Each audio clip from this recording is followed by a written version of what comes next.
do texto de Deuteronômio, capítulo 16. Nós vamos ler, irmãos, os dois últimos versos do capítulo 16 de Deuteronômio, até Deuteronômio 16, verso 21 e 22, iniciando, capítulo 16, o finalzinho, e nós vamos até o capítulo 17, leremos até o verso 13. Diz assim a palavra de Deus: Não estabelecerás poste ídolo, plantando qualquer árvore junto ao altar do Senhor, teu Deus, que fizeres para ti, nem levantarás coluna, qual o Senhor teu Deus odeia. Não sacrificarás ao Senhor teu Deus novilho ou ovelha, em que haja imperfeição ou algum defeito grave, pois é abominação ao Senhor teu Deus.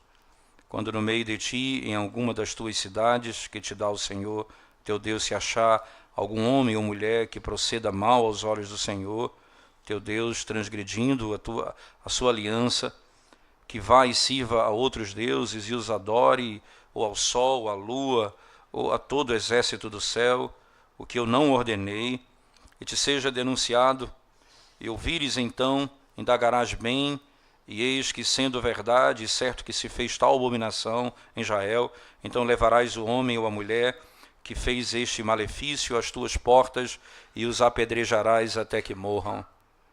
Por depoimento de 2 ou 3 testemunhas será morto o que houver de morrer. Por depoimento de uma só testemunha não morrerá. A mão das testemunhas será a primeira contra ele, para matá-lo, e depois a mão de todo o povo, assim eliminarás o mal no meio de ti. Quando alguma coisa te for difícil demais em juízo, entre caso e caso, de homicídio, e de demanda e demanda, e de violência e violência, e outras questões de litígio, então te levantarás e subirás ao lugar que o Senhor teu Deus escolher. Virás aos levitas, sacerdotes, e ao juiz que houver naqueles dias, inquirirás e te anunciarão a sentença do juízo, e farás segundo o mandado da palavra que te anunciarem do lugar que o Senhor escolher. E terás cuidado de fazer consoante tudo o que te ensinarem, segundo o mandato da lei que te ensinarem, e de acordo com o juízo que te disserem, farás. Da sentença que te anunciarem não te desviarás nem para a direita nem para a esquerda. O homem, pois, que se houver soberbamente, não dando ouvidos ao sacerdote, que está ali para servir ao Senhor teu Deus, nem ao juiz, esse morrerá, e eliminarás o mal de Israel, para que todo o povo o ouça, tema e jamais se ensoberbeça. Amém. Vamos à presença de Deus mais uma vez em oração, irmãos. Nós te damos graças, Senhor, por tão grande privilégio podermos abrir a Tua palavra e ouvir a Tua voz nesse Teu santo dia por meio da pregação do Evangelho, nas letras do Antigo Testamento. Abençoa a Tua igreja, edifica-nos para a glória do Teu nome. É o que nós te pedimos em nome de Jesus. Amém, Senhor Deus. Amém.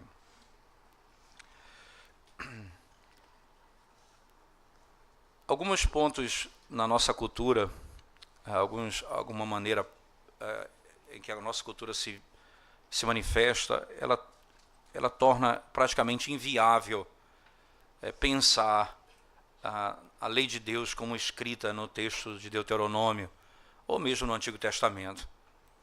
Há uma frouxidão tão grande quanto a questão da aplicabilidade da lei, né? Onde a dificuldade de se imaginar que alguém que matou uma pessoa e que tirou a vida por motivo fútil e que premeditou a morte de alguém, executou e realizou o seu plano, é difícil alguém pensar que essa pessoa deve sofrer algum tipo de sanção ou mesmo chegar à pena de morte. Alguma sanção até alguém acredita que receba, mas não a pena de morte. Alguém imaginar que essa pessoa deve morrer porque matou outra pessoa, hoje é algo quase inadmissível na nossa cultura. E, consequentemente, Imagina falar que alguém vai morrer porque quebrou a lei de Deus quanto ao primeiro mandamento, quanto ao segundo mandamento.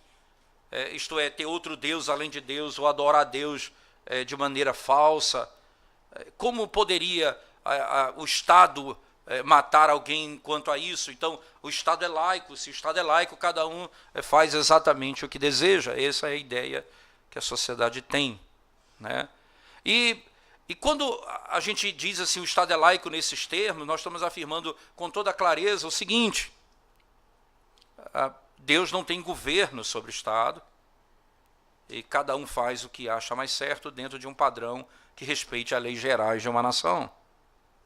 Logo, não há nenhuma ordenação para que todo mundo sirva ou adore a Deus da maneira como ele ordenou na sua palavra. Outro aspecto importante para ser frisado é que isso nos leva a imaginar, também por parte de alguns teólogos, que a sociedade deve ser tipo um Estado teocrático. Ora, é óbvio que se a nação fosse uma teocracia e fosse como Israel, essa lei era implementada com toda tranquilidade. A quebra do primeiro e segundo mandamento deveria ser pena de morte mesmo, como a Escritura claramente ensina. É verdade que não vivemos num Estado teocrático. Consequentemente, isso não implica que nós, como crentes, não possamos imaginar que a sociedade deve regular segundo a própria lei de Deus e deve estabelecer suas leis segundo a própria lei de Deus. E, consequentemente, a sociedade, então, ela fica da seguinte maneira: a gente imagina que o mundo ideal é um mundo onde ninguém perturba ninguém e todo mundo faz o que acha melhor. Essa ideia de uma sociedade perfeita, onde todo mundo faz o que imagina ser mais correto. E essa sociedade perfeita seria assim: cada um adora o seu Deus, cada um serve o seu Deus, e cada um vive de acordo com o seu próprio Deus. Esse entendimento, não é, de um mundo ideal, onde vamos conviver e ninguém pode tentar conquistar o outro, dizer que o outro está errado e convencê-lo do pecado, isso seria algo como um crime nos nossos dias. Mexer na liberdade do indivíduo de pensar como ele quer, e eu não posso ir lá perturbá-lo dizendo que a maneira que ele está vivendo é pecaminosa e a prática de vida dele é pecaminosa, ele precisa se arrepender. Isso está chegando num momento que é quase impossível fazer, porque a liberdade do indivíduo está sendo ferida. Então essa sociedade ideal, ela é como se fosse o céu. Mas por falar em céu, por falar no novo céu, na nova terra, Apocalipse 21 vai dizer assim, não é? Que os homicidas, que os idólatras, eles serão expulsos e não habitarão e não estarão na presença de Deus. Esse não é o mundo ideal que nós pensamos, onde todo mundo vai adorar os seus deuses e viver da maneira que quer viver. Não, o mundo ideal é esse que é projetado por Deus quando houver o novo céu e nova terra, quando for estabelecido esse padrão na eternidade. Ora, todas as outras áreas funcionam dessa maneira, menos com respeito a essa área. A gente acha que o correto é viver essa forma como nós vivemos. Cada um faz o que acha mais certo. Por exemplo, João vai dizer, porque Deus é puro, nós que desejamos, e nós seremos como Ele é, nós nos purificamos a nós mesmos. Vê que coisa interessante. Porque nós vamos ser como Ele é, então agora, nós já começamos a buscar a vida de pureza, porque Ele é puro. Como que esse mundo que vai ser estabelecido no final, todos os idólatras, os homicidas, todos aqueles que odeiam, que praticam toda a iniquidade, todos aqueles que vão ser expulsos da presença de Deus, e o mundo vai ser estabelecido por homens que adoram o único e verdadeiro Deus para todo sempre, segundo a palavra de Deus. Qual deve ser a nossa busca? É por uma sociedade onde os homens se curvem diante de Deus. É óbvio que esse povo ele não vai adorar a Deus por canetada, é por conversão. Daí o papel da igreja é pregação do evangelho, não é lei que obrigue as pessoas a adorar a Deus. Porque você pode estabelecer leis para as pessoas adorarem a Deus, mas elas vão até obedecer à lei. Mas não confunda cidadão dos céus, cidadãos da igreja dos céus, com cidadão do mundo. Para você pertencer a esse mundo, você tem que ter certidão de nascimento. Para você pertencer à igreja, você tem que ter novo nascimento. Você tem que declarar que nasceu de novo. Você tem que viver para Deus. Então, certamente, nós não vamos transformar a sociedade por meio de uma lei que obriga as pessoas a obedecer, a temer ao Senhor. Se não obedecer, eles vão ser mortos. Daí o fundamento aqui e o princípio que o texto de Deuteronômio talvez nos coloque muito claramente, é que certamente um Estado teocrático como o Estado de Israel, esse é o padrão que deve ser estabelecido. Todo aquele que adora outros deuses deve ser morto. Todo aquele que desonra seu pai deve ser condenado, é o que o texto diz categoricamente. Porque esse é um princípio que vai acontecer no fim da história. Todo aquele que adora falsos deuses serão condenados por toda a eternidade. Por toda a eternidade. O grande ponto aqui, e é interessante notarmos isso, é que Deuteronômio ele está tratando agora com uma realidade de um povo que vai morar numa terra. Eles eram peregrinos e andavam no deserto, agora eles vão morar numa terra, e nessa terra eles vão conviver com pessoas que adoram falsos deuses. E eles deveriam expulsá-los e algumas vezes não vão fazer, como nós vamos ver em Josué, por exemplo. Alguns acordos serão feitos, eles estarão no meio de Israel e levarão a prática da idolatria no meio de Israel. A terra prometida, na realidade, é a manifestação do novo céu, da nova terra. É a forma visível de um tempo ainda não eterno da eternidade. É uma manifestação do paraíso, ainda não no tempo do paraíso. É o lugar onde o povo e todas as nações vão render louvores ao Senhor. É por isso, então, que é executado a penalidade.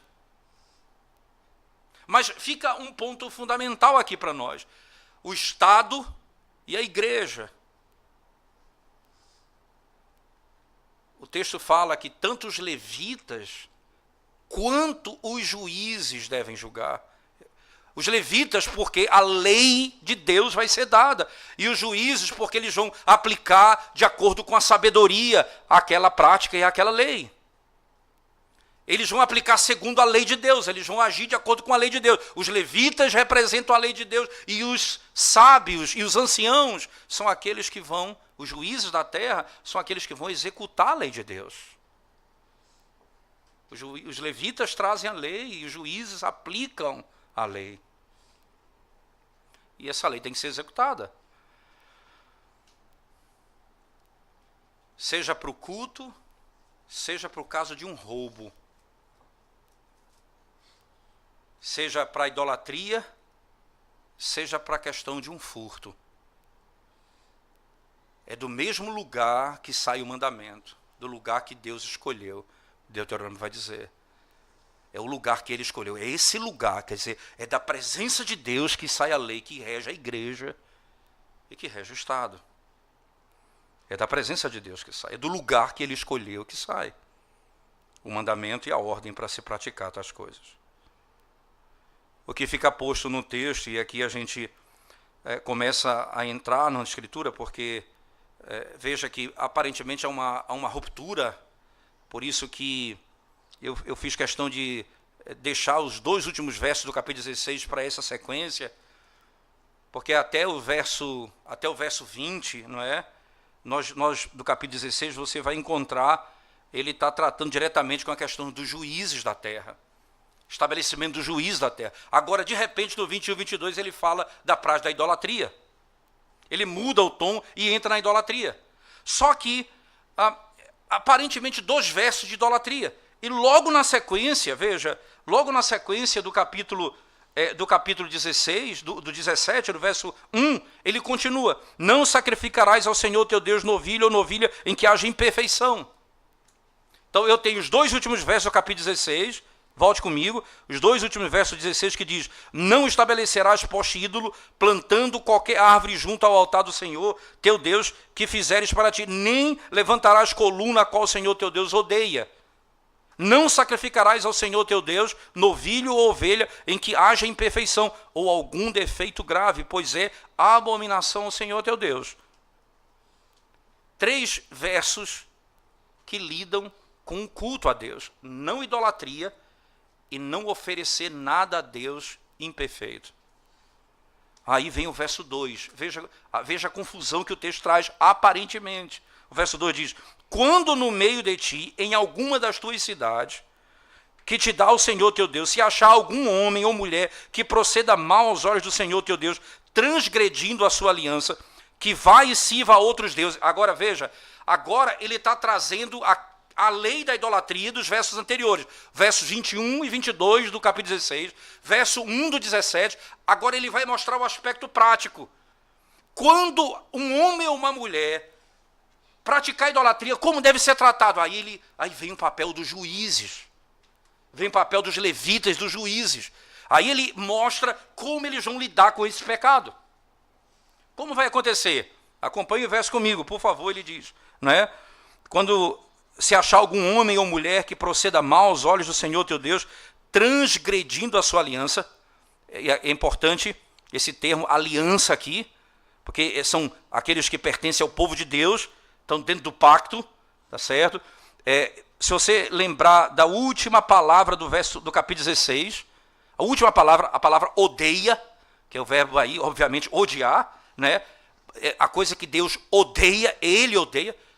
Odiar é uma palavra antipactual, porque amar é a palavra do pacto, odiar é alguém que não está no pacto. Deus amou a Jacó e odiou Esaú. Isto é, Deus amou um e odiou outro, rejeitou outro. Então, essa é uma prática que ele odeia. Ele odeia porque o povo que ele ama pratica aquilo que ele ama, não aquilo que ele odeia. Aquele que pratica o que ele odeia é o povo que ele odeia. Isto é, o povo que ele não ama, que não é membro do seu pacto. Daí vem o termo aliança. Veja, volte comigo para o capítulo 17. Aí vem o termo aliança que é colocado no final do verso 2. Teu Deus transgredindo a sua aliança. Veja, porque ele é povo de Deus, ele está dentro do pacto. Quando ele adora outro Deus, quando ele pratica idolatria, ele faz aquilo que Deus odeia. O que Deus abomina. Ele quebrou a aliança. Quebrou o pacto. Aí vem a linguagem na sequência, que vai e sirva a outros deuses e os adore. Ou o sol, ou a lua, ou a todo o exército do céu. O que eu não ordenei. Veja, você tem várias razões para não praticar idolatria. Certo? O Senhor já nos deu algumas em Deuteronômio. Por exemplo, a principal delas é a sua própria natureza. Ele diz: vocês não viram a minha forma, vocês ouviram a minha voz, por isso não façam imagem de escultura. Agora, ele dá um outro argumento. O argumento é: eu não ordenei. Não é só a minha natureza que implica no modo de adoração. Jesus disse: Deus é espírito, importa que seus adoradores o adorem em espírito. O que ele é implica no modo de adoração. Agora ele diz: eu não ordenei isso. Eu não ordenei que me adorem dessa forma. É incompatível porque é criatura, e vocês estão adorando a criação no lugar do Criador, e eu não ordenei. Vocês não vão plantar árvore ao lado do altar. Tudo que está lá no verso 21 e 22 vocês vão fugir do sincretismo religioso. Não misturem as coisas de Deus dessa forma. Não sejam sincréticos na minha adoração.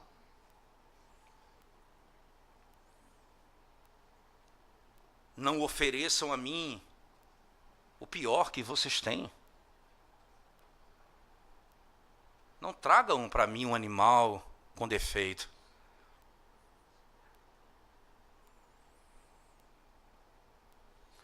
Numa realidade como a nossa igreja brasileira vive, irmãos, você entende muito bem o sincretismo religioso, né? Quando comumente você encontra igrejas que vão dar banho nas pessoas com galho de arruda e vão molhar a água e jogar sobre as pessoas. O que é isso exatamente? Sincretismo religioso. O ponto é, eu não te ordenei. Eu não te dei ordem para fazer isso.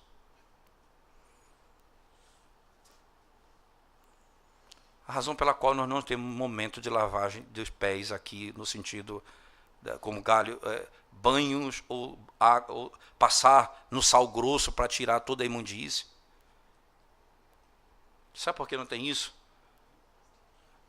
Não é só porque é sincrético, porque por si só já era abominável, porque Deus não ordenou isso. Eu não te ordenei isso. Eu não dei ordem para você fazer isso.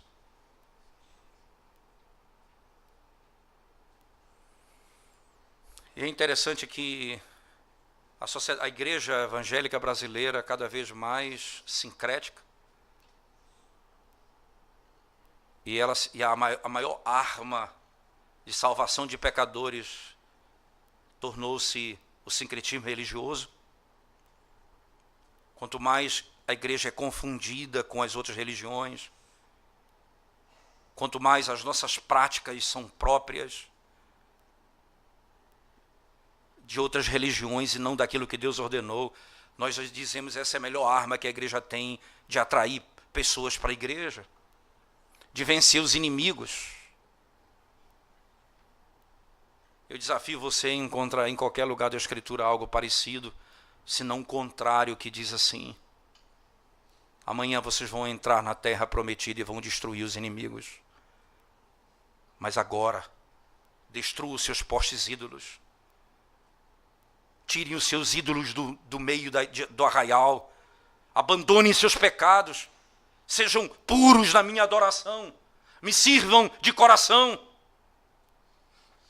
É interessante, a maior arma que Deus deu para Israel para vencer os inimigos não foi estratégia de guerra, não foi usar meios sincréticos para alcançá-los, mas foi pureza de culto. Pureza na adoração. Pureza no serviço a Deus. Pureza de coração, pureza de prática, de modelo.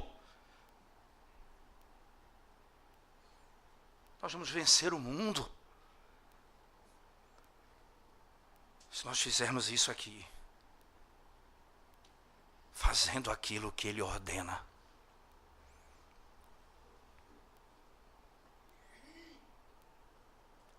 Eu não te ordenei isso. Por que você adora o sol, a lua, as estrelas? Eu não te ordenei.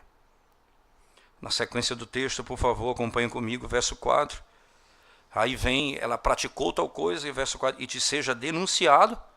E aqui, aí você perceba a fusão, então. Os críticos vão dizer que não tem, esse texto aqui é uma mistura de várias fontes que não tem nenhuma relação uma com a outra. É inacreditável, é só o cego que não enxerga. Ele está falando de idolatria, está falando de juízo, ele está dizendo, olha, se a prática da idolatria for feita no meio do vosso meio, e houver uma denúncia, aí vai haver julgamento. Aí a fusão do tribunal com a prática da idolatria. Houver uma denúncia, alguém denunciou. E aqui está estabelecido o padrão que Deus colocou para um julgamento. E ele vai dizer, verso 4, e te seja denunciado, e ouvires, e então indagarás bem, E eis que, sendo verdade, certo que se fez tal abominação em Israel, então levarás o homem ou a mulher que fez este malefício às tuas portas e o apedrejarás até que morram. Essa palavra morrer aqui é pesada. A preocupação nossa é: que injustiça. Não é a gravidade do pecado. Irmãos, apedrejamento aqui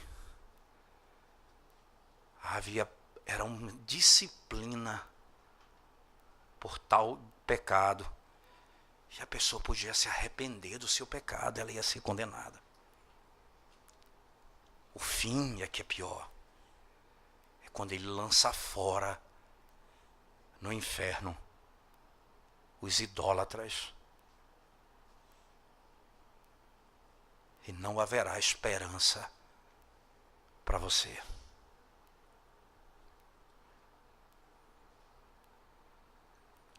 Mas veja o cuidado de Deus. Lembra no capítulo 16, não subverta o juízo, não aceite suborno. Aqui ele vai dizer, se for verdade mesmo, julgue segundo a verdade. E aí como é que Deus vai livrar o povo de pecar dessa maneira, irmãos? Como é que ele vai livrar? Né? Primeiro, veja só, há uma coisa, um ponto importante aqui, e acho que é importante nós olharmos no texto, é que a lei ela se aplica tanto para homem como para mulher. E é interessante como o texto caracteriza isso, enfatiza isso, tanto no verso 2 como no verso 5 do capítulo 17. Você vai ver lá, o homem e a mulher, o homem e a mulher. Nem chauvinismo, né? Que aí seria a ideia somente o homem ou a mulher, ou até mesmo, imagina o seguinte, nem um tipo de cavalheirismo, dizendo o seguinte, a mulher ela é tratada diferente do homem. Os dois são tratados com equidade. A alma que pecar, essa morrerá. A alma que pecar. Verso 2 e verso 5, o homem e a mulher. Não é? Interessante ainda porque a segunda parte diz, a denúncia ela deve ser de conhecimento público. Isso daqui não tem nada a ver com resolver problemas privados entre pessoas. Aqui não, aqui é público. Você vai levar isso para o público. Tanto porque a pessoa que fez a denúncia, veja só, ela vai levar isso adiante, ela vai servir de testemunha.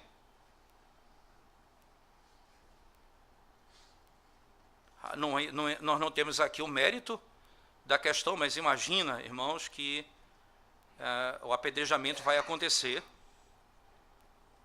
Então vamos imaginar se Mateus 18 fosse aplicado aqui.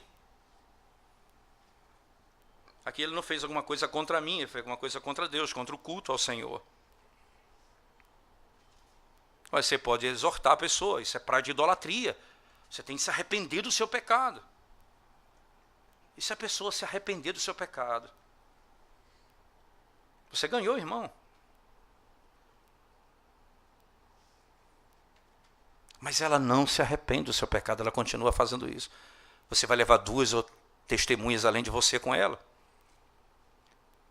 E vai tentar convencê-la de que aquele pecado é grave e que ela vai ser condenada por isso. E ela não se arrepende do seu pecado. Então é levada à igreja. É levada ao tribunal. E a igreja vai dizer, arrependa-se do seu pecado. Ela não se arrepende do seu pecado, ela então é declarada gentil e publicana. Na linguagem do Antigo Testamento, ela é apedrejada. Ela é lançada para fora.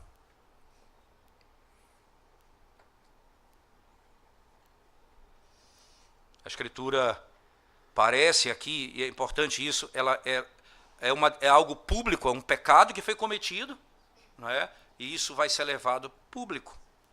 Vai ser tratado de modo público, não é? Um conhecimento público. aqui não vai ser tratado pelo tribunal para resolver um problema pessoal. Vai ser tratado agora como um pecado grave que precisa ser condenado. Deve ser essa a linguagem para ser lida no texto. No verso 4, por favor, do capítulo 17, por favor, volte comigo e veja o que o texto diz. E te seja denunciado, né? E o ouvires, então indagarás bem, e eis que sendo verdade, certo que se fez tal abominação em Israel. Então, a pessoa vai ser tratada, vai ser chamado, e se for feito, foi constatado que aquilo é verdade, passa-se para o outro momento. E aí vem o terceiro ponto, irmão. Haverá uma investigação plena. Haverá as provas serão levantadas. Interessante, lembre-se que você tem na Escritura um elemento chamado de antropopatia ou antropomorfismo, que é atribuir sentimentos humanos a Deus ou atribuir forma humana a Deus. Quando lá no capítulo 11 de Gênesis, quando Deus, eles estão construindo ali uma torre de Babel, que Deus vai chamar Babel na sequência, o texto diz assim, Deus diz, desçamos e vamos checar para ver se o que chega a nós é verdade. Que coisa! Você imagina então, os comentaristas vão dizer, Deus não sobe nem desce, Ele está em todo lugar, e começa uma discussão. A gente perde tempo com isso se você não entender um detalhe. O que está sendo dito ali é o seguinte, Deus não vai condenar se não houver julgamento real e verdadeiro. Ele é juiz verdadeiro, ele não aceita suborno, ele não aceita engano. Quando ele executa juízo sobre eles, porque é real, porque aquilo que foi feito foi verdadeiro, e a prova é contundente. Desçamos, vamos ver se isso que chega até nós é verdadeiro. Então, os juízes da igreja, os juízes da terra vão julgar como? Eles vão trazer as provas, eles vão checar, eles vão ter cuidado, porque a declaração é séria. E você não pode julgar se não for com base na verdade. Olha o texto comigo na sequência, do verso 4. Indagares bem, e eis que sendo verdade, certo que se fez tal abominação, sendo verdade. E vem em quarto lugar o verso 5. O julgamento e a condenação é feito publicamente. O verso 5 fala os portões da cidade, onde os negócios legais eram realizados, eram feitos nos portões da cidade. O tribunal era público. Não era numa corte secreta, irmãos, onde a mentalidade de caça às bruxas poderia percorrer. É feito em público. Mas para que isso fosse manifestado, era necessário que houvesse mais de uma testemunha. É o que está na sequência do verso 6. Veja, por favor. Ele diz, no verso 5, então levarás o homem e a mulher que te fez esse malefício às tuas portas e os apedrejarás até que morra. Verso 6, por depoimento de 2 ou 3 testemunhas será morto o que houver de morrer. Então é necessário, veja o texto, 2 ou 3 testemunhas. Veja o finalzinho do verso 6. Por depoimento de uma só testemunha, não morrerá. Uma só testemunha. É bem interessante que Paulo vai falar isso no Novo Testamento quando fala da disciplina de líderes, de presbíteros da igreja. Não aceite a denúncia de uma única pessoa. Porque pode ser algo pessoal, pode ser querer destruir a reputação. Não aceite. Agora, é óbvio, tendo robusteza de argumentos, de informação, é óbvio que você vai investigar. Você não vai partir de uma só testemunha para condenação. Porque aí se você tem mais testemunhas, a prova é praticamente cabal. Não tem o que fazer. Uma só testemunha não funciona aqui. Essa é uma preocupação óbvia, irmãos. Por quê? Isso vai ser expandido lá no capítulo 19, por favor, a partir do verso 15. Nós vamos explorar isso melhor lá na frente, mas no capítulo 19, verso 15,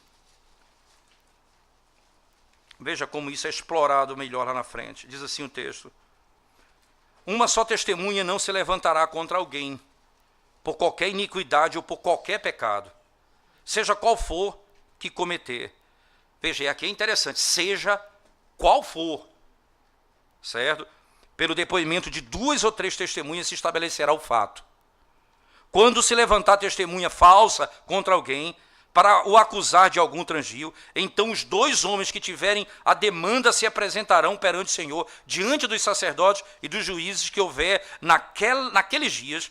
Os juízes indagarão bem. Se a testemunha for falsa e tiver testemunhado falsamente contra seu irmão, far-lhe-eis como cuidou fazer a seu irmão, e assim exterminarás o mal do meio de ti, para que os que ficarem o ouçam e temam, e nunca mais torne a fazer semelhante mal no meio de ti. Não olharás com piedade, vida por vida, olho por olho, dente por dente, mão por mão, pé por pé.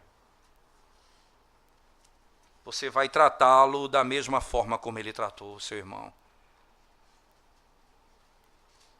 Você sabe por que é interessante? O falso testemunho, ele destrói a vida do outro. Destrói a família, a reputação.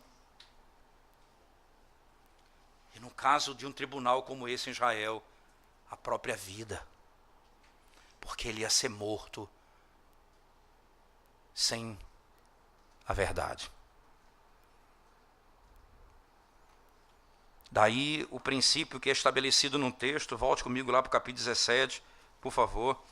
O princípio que é estabelecido num texto é o seguinte, ele diz assim, a partir do verso 6, diz: por depoimento de 2 ou 3 testemunhas será morto o que houver de morrer, por depoimento de uma só testemunha não morrerá.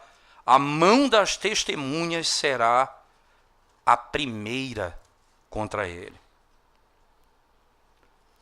Porque a testemunha poderá se tornar em homicida se ele mata com fundamento em mentira.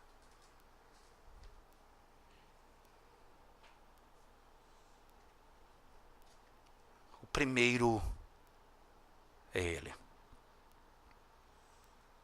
E depois a mão de todo o povo, assim eliminarás o mal do meio de ti. Mas o primeiro ato é da testemunha. O primeiro ato é da testemunha.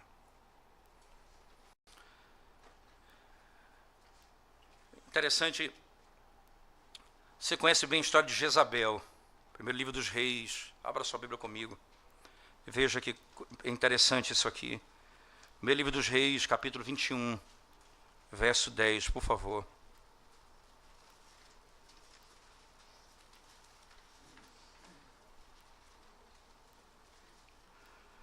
Diz assim, verso 9 em diante diz assim: e escreveu nas cartas dizendo: apregoai um jejum e trazei Nabote para a frente do povo. Fazei sentar defronte dele 2 homens malignos, que testemunhem contra ele, dizendo: blasfemaste contra Deus e contra o rei. Depois levai-o para fora e apedrejai-o para que morra. Ela disse: trazei 2 testemunhas malignas, mentirosas. E tudo por quê, irmãos? Porque Nabote recusou vender a sua vinha para Acabe. A mulher usou o sistema que Deus estabeleceu para fazer a verdade, para estabelecer a mentira. Ela fez.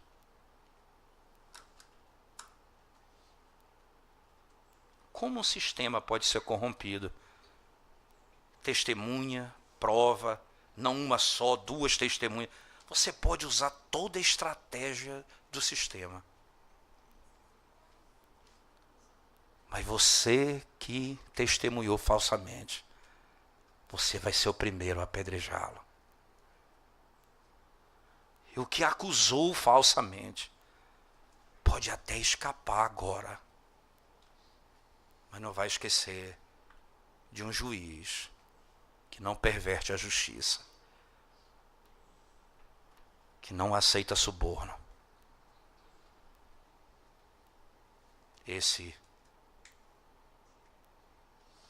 Eles não vão escapar.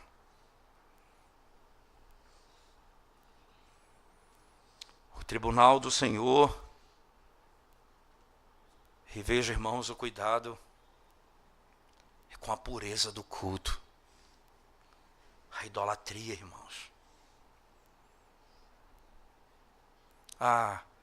Se o Estado zelasse pela pureza do culto. Mas uma coisa é verdade.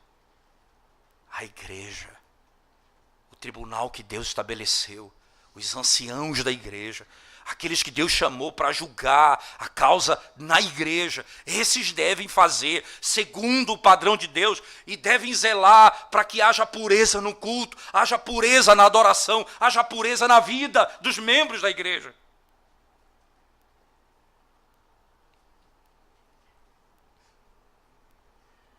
É necessário que essa seja a prática, e aí que vem a parte do texto, irmãos. Nós sabemos que isso é aplicado com sabedoria depois, no caso de Mateus 18, nós já falamos sobre isso. Mas também nós temos um caso lá, na primeira carta de Paulo aos Coríntios, no capítulo 5, em que um jovem se deita com a mulher do seu pai, e ele vive no meio da igreja, em pecado. O apóstolo Paulo diz assim: eu, em nome de Jesus, veja, juntamente convosco. Qual o padrão do julgamento? Ele está citando a lei do Antigo Testamento que diz: aquele que se deitar com a mulher de seu pai deve ser morto. Qual é a base do julgamento? A base do julgamento não é Paulo. A base do julgamento não são os juízes. Não é o juiz que determina a lei nesse aspecto. Não é Paulo que determina a lei. A lei é do legislador da igreja, é do cabeça da igreja, que é Cristo. Ele estabelece a lei. Por isso o texto vai dizer na sequência: do lugar que Deus ordenar, de lá sairá o juízo. Então é Ele quem escolhe. Porque você vai perceber em Deuteronômio 17, que é a seção que nós lemos no texto, que será explorada, se Deus permitir, no próximo domingo, que é sobre o rei.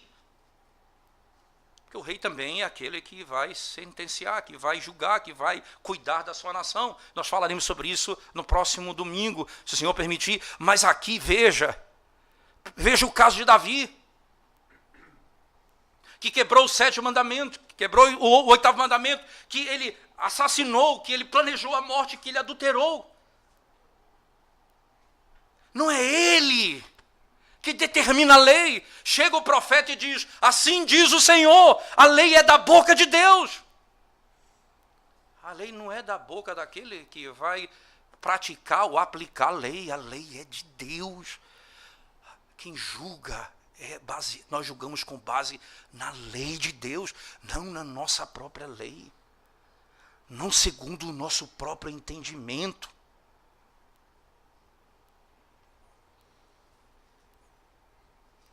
O profeta disse a Davi: esse homem é você. Ele disse: eu pequei contra Deus.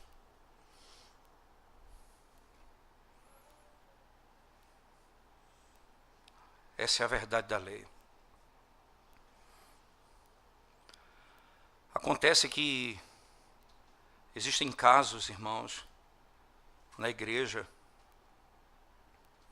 em que nós não podemos, às vezes, lidar dentro da esfera local. Você vai ter que remeter para uma instância superior. Isso também é prescrito na própria lei de Deus, no próprio texto que nós lemos. Por favor, volte comigo. Versos 8 a 13. É uma seção menor e mais objetiva aqui. Voltemos ao texto, por favor. 17, verso 8 a 13, diz assim o texto sagrado: quando alguma coisa te for difícil demais em juízo, entre caso e caso de homicídio, de demanda e demanda, e de violência e violência, e outras questões de litígio, então te levantarás e subirás ao lugar que o Senhor teu Deus escolher. Virás aos levitas e sacerdotes e ao juiz que houver naqueles dias, inquirirás e te anunciarão a sentença do juízo, e farás segundo o mandado da palavra que te anunciarem, do lugar que o Senhor escolher, e terás cuidado de fazer consoante tudo o que te ensinarem, segundo o mandado da lei que te ensinarem, de acordo com o juízo que te disserem, farás. Da sentença que te anunciarem, não te desviarás, nem para a direita, nem para a esquerda. O homem, pois, que se houver soberbamente, não dando ouvidos ao sacerdote, que está ali para servir ao Senhor teu Deus, nem ao juiz, esse morrerá. Eliminarás o mal de Israel, para que todo o povo o ouça, tema e jamais se ensoberbeça. Julgamentos. E é interessante, demanda e demanda, litígio e litígio, coisas que estão dentro de uma realidade que talvez você não possa lidar, e você tem que subir isso. Você vai levar ao sacerdote, e veja como é interessante, porque na tribo ele fala os levitas e os juízes, aqui ele fala ao sacerdote e aos juízes daquele dia. Você vai subir. O que você vai fazer? E aí a ênfase do texto: o que eles te disserem, o que eles falarem, o que eles ordenarem, farás. Mas não te desvia, nem para a direita, nem para a esquerda. Faz o que Deus te ordenar. Pratica o que Ele te ordenar. Por que isso, irmãos? Pois se houver soberbamente, o homem, pois se houver soberbamente, não dando ouvidos ao sacerdote, que está ali para servir ao Senhor teu Deus, nem ao juiz, esse morrerá.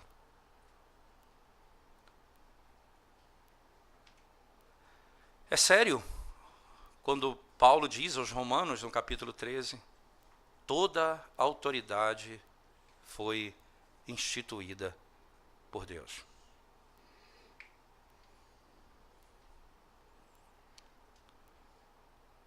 Não tema a autoridade, o magistrado, só se você fizer o que é mal. Tema.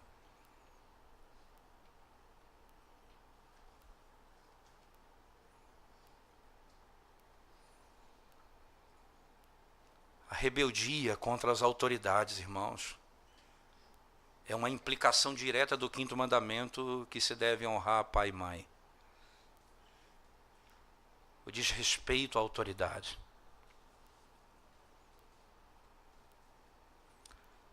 Mas o que é terrível hoje nos nossos dias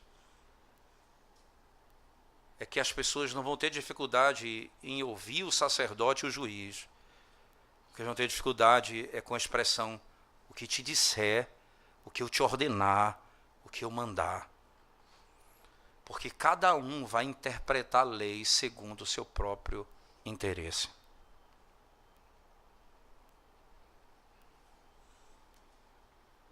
E é necessário que o sacerdote e o juiz sejam homens que busquem interpretar a lei segundo a maneira como Deus prescreveu na sua palavra e como ela se configura em toda a revelação.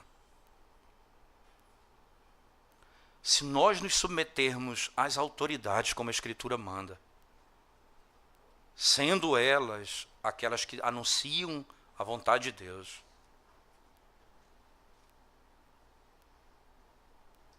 nós fugiremos da soberba. Nós fugiremos da vaidade, da arrogância. E a soberba é: nós mesmos somos juízes de nós mesmos.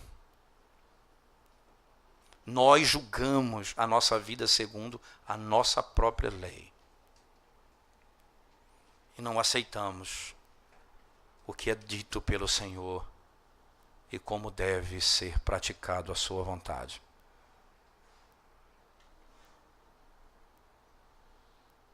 E graças a Deus que nós temos a palavra de Deus na nossa mão, e como bereanos nós podemos conferir o que se diz com a palavra de Deus. Se Deus disse, não se desvie nem para a direita, nem para a esquerda.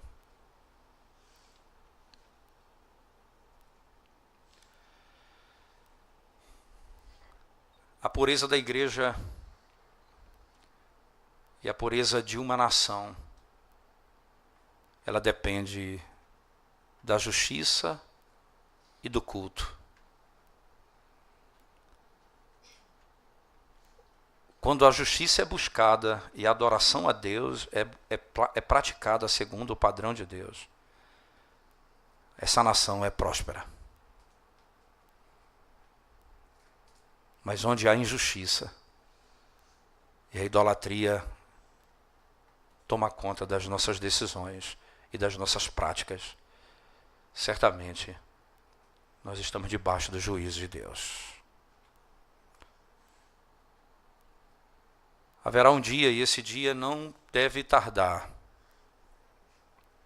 é que no tribunal do Senhor, o santo juiz, nós nos apresentaremos. E naquele dia, aquele santo dia, naquele terrível dia, não haverá necessidade de testemunhas, porque a verdade estará exposta diante de tudo e todos, em público. E nós não teremos tempo de nos justificar.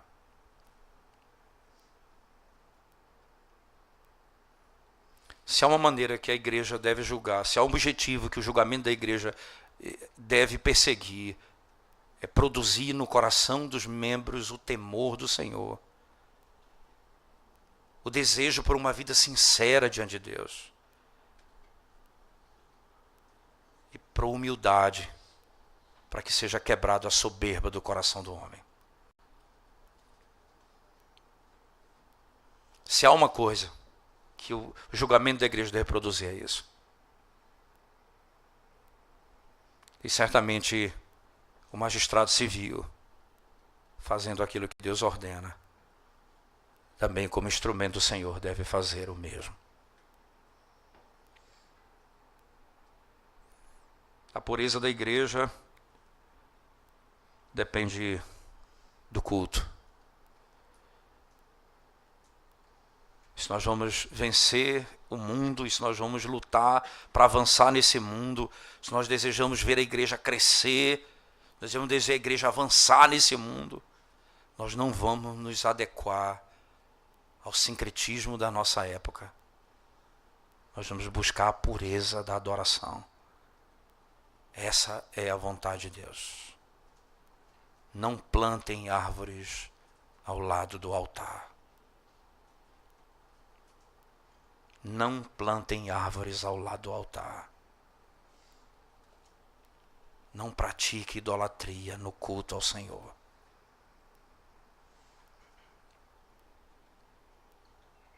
E certamente o Senhor abençoará o seu povo com grande bênção.